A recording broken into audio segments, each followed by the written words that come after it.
Hello friends, welcome to the Sandhan study daily current affairs video में आपका स्वागत है। तो शुरू करते हैं आज का करंट अफेयर्स। आज का प्रश्न है, भारतीय सेना के स्थापना एवं गौरव को स्मरण करने के लिए भारतीय सेना दिवस प्रतिवर्ष किस तिथि को मनाया जाता है। इस प्रश्न का जवाब है ऑप्शन जी 15 जनवरी को। एग्जाम पॉइंट ऑफ व्यू से देखें तो प्रतिवर्ष 15 जनवरी को मनाया जाता है। इसका महत्व 15 जनवरी 1949 को फील्ड मार्शल के एम करियप्पा ने अंतिम British commander in chief general Francis butcher से भारतीय सेना की कमान संभाली थी। यह दिन उन सैनिकों को सम्मानित करने के लिए मनाया जाता है जिन्होंने निस्वार्थ सेवा और भाईचारे की मिसाल कायम की है। इसका थीम है in service of the nation, राष्ट्र की सेवा में। इस प्रश्न से संबंधित प्रीवियस ईयर क्वेश्चन है। इसी पैटर्न पर आधारित यूपीएससी सीडीएस परीक्षा 2021 में समान ज्ञान के रूप में पूछा गया था कि भारतीय सेना दिवस प्रतिवर्ष किस तिथि को मनाया जाता है। 15 जनवरी को। एसएससी जीडी कांस्टेबल परीक्षा 2022 भारतीय सेना दिवस कब मनाया जाता है। 15 जनवरी को।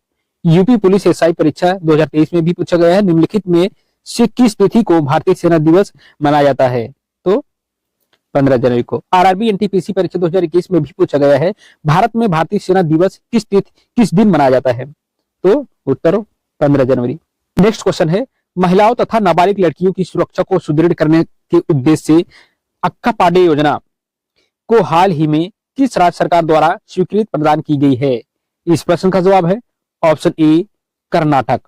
इस प्रश्न को एग्जाम पॉइंट ऑफ व्यू से देखें तो सार्वजनिक स्थानों, स्कूलों, कॉलेज, बस स्टैंड पर महिलाओं और नाबालिग लड़कियों की सुरक्षा सुनिश्चित करना, बाल विवाह जैसी को प्रथाओं को रोकना, इसमें महिला पुलिस कर्मियों और होम गार्ड्स का एक विशेष दस्ता बनाया गया है जो संवेदनशील इलाकों में गश्त करता रहता है।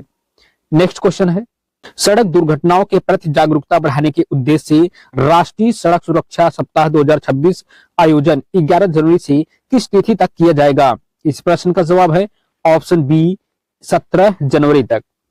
एग्जाम पॉइंट ऑफ व्यू से देखें तो सड़क दुर्घटनाओं को कम करना और लोगों को यातायात नियमों जैसे हेलमेट, सीट बेल्ट, गति सीमा के प्रति जागरूक करना सड़क परिवहन और राजमार्ग मंत्रालय MORTH भारत सरकार द्वारा जारी किया गया। इसका थीम है सड़क सुरक्षा जीवन रक्षा।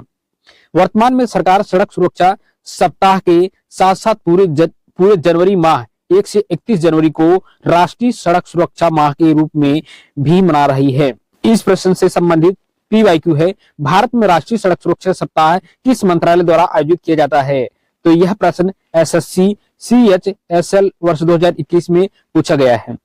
नेक्स्ट क्वेश्चन है, हाल ही में आयोजित खेलो इंडिया के बीच गेम्स 2026 में पदक तालिका में प्रथम स्थान किस राज्य ने प्राप्त किया। इस प्रश्न का जवाब है ऑप्शन सी तमिलनाडु ने। एग्जाम पॉइंट ऑफ व्यू से देखें तो विजेता रहा तमिलनाडु, कुल 20 स्वर्ण पदकों के साथ शीर्ष स्थान पर रहा। इस संस्करण का आयोजन मुख्य रूप से तमिलनाडु के तटों जैसे मरीन बीच पर किया गया। बीच वॉलीबॉल, बीच सॉकर, बीच कबड्डी और समुद्री तैराकी जैसे खेल खेले गए। इसका महत्व है खेलो इंडिया अभियान का हिस्सा है जिसका उद्देश्य तटीय खेलों को बढ़ावा देना होता है। इस प्रश्न से संबंधित PYQ है, पहले खेलो इंडिया पैरा गेम्स कहां आयोजित किए गए थे। यह प्रश्न यूपी पुलिस कांस्टेबल वर्ष 2024 में पूछा गया था। नेक्स्ट क्वेश्चन है, हाल ही में हट्टी जनजाति द्वारा सांस्कृतिक परंपराओं को बढ़ावा देने के उद्देश्य से बोडा त्योहार की शुरुआत किस राज्य में की गई। इस प्रश्न का जवाब है option g Himachal Pradesh. Exam point of view से देखें तो हिमाचल प्रदेश में मुख्यतः सिरमौर जिले में इसका आयोजन हुआ। जनजाति हट्टी समुदाय, यह समुदाय हाल ही में ST अनुसूचित जनजाति का दर्जा मिलने के कारण चर्चा में रही। त्योहार का उद्देश्य अपनी पारंपरिक लोक कला, नृत्य और सांस्कृतिक विरासत को सुरक्षित करना और नई पीढ़ी को इससे जोड़ना होता है। हट्टी नाम का अर्थ है हाट या छोटे बाजार में सामान बेचने वाले लोग। इस प्रश्न से संबंधित PYQ है, सिरमौर क्षेत्र की सांस्कृतिक परंपराओं और हट्टी समुदाय के अधिकारों पर प्रश्न HPPSC वर्ष 2022 में पूछा गया है। हाल ही में चर्चा में रही हट्टी जनजाति किस राज्य या यूटी से संबंधित है। यह प्रश्न UPSC प्रीलिम्स वर्ष 2023 में भी पूछा गया था। यानी कि इस पैटर्न से संबंधित या हट्टी जनजाति से संबंधित प्रश्न UPSC प्रीलिम्स वर्ष 2023 में भी पूछे गए हैं। नेक्स्ट क्वेश्चन है, हाल ही में किस राज्य सरकार ने नवी मुंबई अंतर्राष्ट्रीय अड्डे का नाम बदलकर जीबी पाटिल के नाम पर रखने की घोषणा की है? इस प्रश्न का जवाब है option D, Maharashtra. Exam point of view से देखें तो नया नाम लोक नेता जीबी पाटिल नवी मुंबई अंतर्राष्ट्रीय हवाई अड्डा रखा गया। जीबी पाटिल एक प्रसिद्ध लोक नेता थे जिन्होंने नवी मुंबई निर्माण के लिए किसानों और भूमिहीनों के अधिकारों के लिए संघर्ष किया था। इसको कैबिनेट द्वारा मंजूरी दी गई इस प्रस्ताव को। अन्य नाम परिवर्तन हाल ही में महाराष्ट्र में औरंगाबाद का नाम छत्रपति संभाजी नगर और उस्मानाबाद का नाम धाराशिव किया गया। इस प्रश्न का पीवाईक्यू है, चंडीगढ़ हवाई अड्डे का नाम बदलकर किस स्वतंत्रता सेनानी के नाम पर रखा गया है? तो यह प्रश्न एसएससी सीजीएल वर्ष 2022 में पूछा गया था। मुगल गार्डन दिल्ली का नया नाम क्या है? अमृत उद्यान। मल्टीटास्किंग वर्ष 2023 में पूछा गया है। झांसी रेलवे स्टेशन का नाम बदलकर क्या रखा गया है? यूपी ट्रिपल एससी पेट 2021 में भी इस प्रश्न से संबंधित प्रश्न इस पैटर्न से संबंधित प्रश्न पूछे गए हैं। नेक्स्ट क्वेश्चन है, अपनी लॉजिस्टिक प्रणाली को आधुनिक, डिजिटल और अधिक प्रभावी बनाने के उद्देश्य से हाल ही में GIME प्लेटफॉर्म किस देश की सेना द्वारा लॉन्च किया गया है? इस प्रश्न का जवाब है ऑप्शन ए, भारत के द्वारा। इस प्रश्न को एग्जाम पॉइंट ऑफ व्यू से देखें तो सेना की लॉजिस्टिक और रख रखाव प्रणाली को पूरी तरह डिजिटल बनाना ताकि युद्ध और शांति के समय हथियारों व उपकरणों की मरम्मत और आपूर्ति तेजी से हो सके। तकनीकी सहयोग, यह प्लेटफॉर्म AI, आर्टिफिशियल इंटेलिजेंस और डेटा एनालिटिक्स का उपयोग करके भविष्य में होने वाली तकनीकी खराबी का पहले ही अनुमान लगा लेगा। इसका महत्व है, यह आत्मनिर्भर भारत और डिजिटल इंडिया अभियान के तहत सेना के आधुनिकीकरण का एक बड़ा हिस्सा है। इस प्रश्न से संबंधित प्रीवियस ईयर पीवाईक्यू है, भारतीय सेना संभव secure army mobile Bharat version platform के बारे में एनडीए वर्ष 2024 में पूछा गया था। अग्निपथ योजना और उससे जुड़े डिजिटल रजिस्ट्रेशन पोर्टल पर सवाल भी सीडीएस वर्ष 2023 में पूछे जा चुके हैं। प्रोजेक्ट आकाश तीर किस सेना की वायु रक्षा क्षमताओं से संबंधित है? यह प्रश्न एसएससी सीपीओ वर्ष 2022 में भी पूछा गया है। ई सेहत पोर्टल किस मंत्रालय या बल द्वारा स्वास्थ्य सेवाओं के लिए शुरू किया गया है? यह प्रश्न यूपीएससी सीएपीएफ वर्ष 2021 में भी पूछे गए हैं। नेक्स्ट क्वेश्चन है, निम्न में से किसने भारतीयों के लिए एआई को सुलभ बनाने के लिए people first AI platform launch करने की घोषणा की है? इस प्रश्न का जवाब है ऑप्शन जी, जियो। इस प्रश्न को एग्जाम पॉइंट ऑफ व्यू से देखें तो AI for everyone everywhere, AI सबके लिए हर जगह, एआई सबके लिए हर जगह। इसका लक्ष्य एआई टूल्स को किफायती बनाना है ताकि आम नागरिक भी इसका उपयोग कर सके। Jio AI cloud welcome offer, Reliance ने घोषणा की है कि जियो यूजर्स को 100 जीबी तक का फ्री क्लाउड स्टोरेज दिया जाएगा ताकि वे अपने डेटा और एआई मॉडल सुरक्षित रख सके। जियो ब्रेन यह रिलायंस का एक व्यापक एआई प्लेटफॉर्म है जो बिजनेस और ऑपरेशंस में तेजी लाने के लिए बनाया गया है। यह भाषा का समर्थन प्लेटफॉर्म भारतीय भाषाओं पर केंद्रित है ताकि ग्रामीण भारत के लोग अपनी भाषा में एआई का लाभ उठा सके। इस प्रश्न से संबंधित पीवाईक्यू है, यूपीपीएससी एसएससी 2023 में पूछा गया, किस कंपनी ने भारत का पहला स्वदेशी एआई चैटबॉट लेक्सी लॉन्च किया था? यूपीएससी सिविल सर्विसेज 2020 में पूछा गया, भारत सरकार द्वारा लॉन्च किए गए नेशनल एआई पोर्टल का नाम क्या है?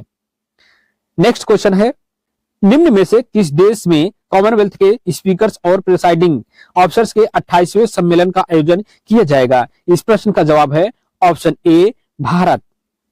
इस प्रश्न को एग्जाम पॉइंट ऑफ व्यू से देखें तो इसकी अध्यक्षता, इस सम्मेलन की अध्यक्षता भारत के लोकसभा अध्यक्ष करेंगे। इसका उद्देश्य राष्ट्रमंडल देशों की सांसदों के बीच सहयोग बढ़ाना, संसदीय प्रक्रियाओं में सुधार और लोकतांत्रिक संस्थाओं को मजबूत करना। प्रतिभागी देश, इसमें लगभग 50 से अधिक राष्ट्रमंडल देशों के निचले और ऊपरी सदनों के अध्यक्ष और पीठासीन अधिकारी भाग लेंगे। ऐतिहासिक संदर्भ, पिछला यानी कि 27वां सम्मेलन 2024 युगांडा में आयोजित किया गया था। इस प्रश्न से संबंधित पीवाईक्यू है, एसएससी सीजीएल 2022 नवे राष्ट्रमंडल संसदीय सम्मेलन सीपीए का आयोजन भारत के किस शहर में किया गया था?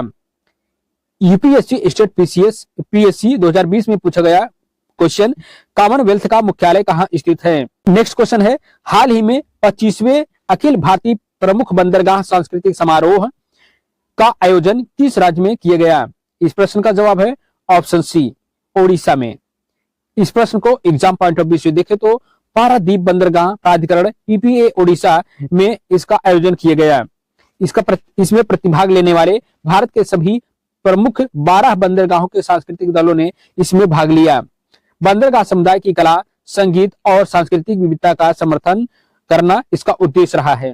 पारादीप बंदरगाह के बारे में, यह भारत के पूर्वी तट पर स्थित एक महत्वपूर्ण गहरा बंदरगाह है जो मुख्य रूप से लौह अयस्क और कोयले के निर्यात आयात के लिए प्रसिद्ध है।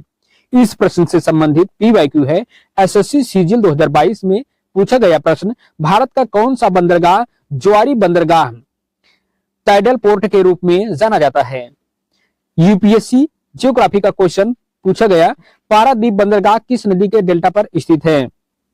स्टेट पीएससी में पूछा गया, पारादीप बंदरगाह का उद्घाटन किस वर्ष किया गया था? नेक्स्ट क्वेश्चन है, हाल ही में 93 वर्ष की आयु में निधन होने वाले महारानी काम सुंदरी देवी किस पूर्व रियासत राज्य से संबंधित थी? इस प्रश्न का जवाब है ऑप्शन सी, मयूरभंज। इस प्रश्न को एग्जाम पॉइंट ऑफ व्यू से देखें तो वे मयूरभंज ओडिशा के शाही परिवार से जुड़ी थी। मयूरभंज भारत के एकीकरण के समय शामिल होने वाली प्रमुख रियासतों में से एक थी। इसका ऐतिहासिक महत्व है कि मयूरभंज रियासत अपनी समृद्ध सांस्कृतिक विरासत और छऊ नृत्य के संरक्षण के लिए जानी जाती हैं। इनका सामाजिक योगदान, महारानी ने क्षेत्र में शिक्षा और महिला सशक्तिकरण के क्षेत्र में कई महत्वपूर्ण कार्य किए थे। उनका अंतिम संस्कार मयूरभंज के शाही शमशान तामली में राजकीय सम्मान के साथ किया गया। इस प्रश्न से संबंधित पीवाईक्यू है, यूपीएससी एसएससी में पूछा गया प्रश्न, भारत में विलय होने वाली उड़ीसा की अंतिम बड़ी रियासत कौन सी थी? जनरल अवेयरनेस का प्रश्न, सिमलीपाल राष्ट्रीय उद्यान किस पूर्व रियासत के शिकार स्थल का हिस्सा था? तो मयूरभंज का। आर्ट एंड कल्चर से पूछे जा सकते हैं कि यूनेस्को की अमूर्त सांस्कृतिक विरासत में शामिल छऊ नृत्य का संबंध मुख्य रूप से किस क्षेत्र से है? उत्तर तो होगा मयूरभंज उड़ीसा से। नेक्स्ट क्वेश्चन है, मौसम विज्ञान सेवाओं के क्षेत्र में भारत की अग्रणी संस्था भारतीय मौसम विज्ञान विभाग आईएमडी का 151वां स्थापना दिवस किस तिथि को मनाया गया? इस प्रश्न का जवाब है ऑप्शन जी, 15 जनवरी को। इस प्रश्न को एग्जाम पॉइंट ऑफ व्यू से देखें तो आईएमडी की स्थापना 1875 में हुई थी, अतः 2026 में इसके 151 साल पूरे हो गए। तो वर्तमान में इसका मुख्यालय नई दिल्ली में है। शुरुआत में यह कोलकाता में था, फिर शिमला और पुणे स्थानांतरित हुआ। यह पृथ्वी विज्ञान मंत्रालय मिनिस्ट्री ऑफ अर्थ साइंस के तहत कार्य करता है।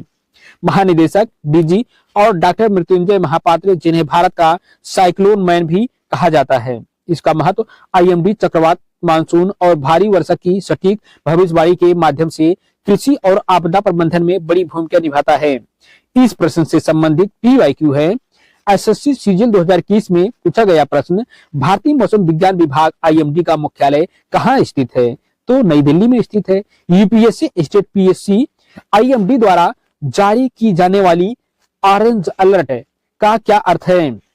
तो इसका उत्तर तैयार रहें, बी प्रिपेयर्ड, खराब मौसम की चेतावनी देता है। बीपीएससी आरआरबी में पूछा गया प्रश्न, आईएमडी की स्थापना किस वर्ष हुई थी? तो कब हुई थी? 1975 में। नेक्स्ट क्वेश्चन है, निम्न में से किस स्थान पर सुरक्षा, बचाव और अग्नि सुरक्षा के क्षेत्र में दुनिया की अग्रणी और सबसे बड़ी प्रदर्शनी इंटरसेक 2026 का आयोजन किया गया? इस प्रश्न का जवाब है ऑप्शन जी, दुबई। इस प्रश्न को एग्जाम पॉइंट ऑफ व्यू से देखें तो यह इस प्रदर्शनी का 27वां संस्करण था। प्रमुख क्षेत्र, इसमें 5 मुख्य क्षेत्रों पर ध्यान केंद्रित किया गया। Commercial and perimeter security, fire and rescue, safety and health, cyber security और होमलैंड सिक्योरिटी जैसी 5 प्रमुख क्षेत्रों पर विशेष फोकस किया गया। प्रौद्योगिकी, इस वर्ष प्रदर्शनी का मुख्य आकर्षण एआई आधारित निगरानी प्रणाली और ड्रोन सुरक्षा तकनीक रही। वैश्विक भागीदारी, इसमें 60 से अधिक देशों की लगभग 1000 प्लस प्रदर्शनकारी कंपनियों ने हिस्सा लिया। इस प्रश्न से संबंधित पीवाईक्यू है। बैंकिंग एग्जाम में पूछे गए 2023 में प्रश्न रहा, खाद्य और आतिथ्य क्षेत्र की प्रदर्शनी गल्फूड का आयोजन प्रतिवर्ष कहाँ किया जाता है? गल्फूड का आयोजन प्रतिवर्ष कहाँ किया जाता है?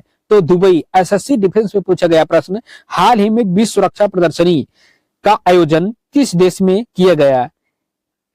तो डेली करंट अफेयर्स वीडियो में बस इतना ही। मिलते हैं नेक्स्ट वीडियो में, तब तक चैनल को सब्सक्राइब, लाइक, शेयर जरूर करें। धन्यवाद।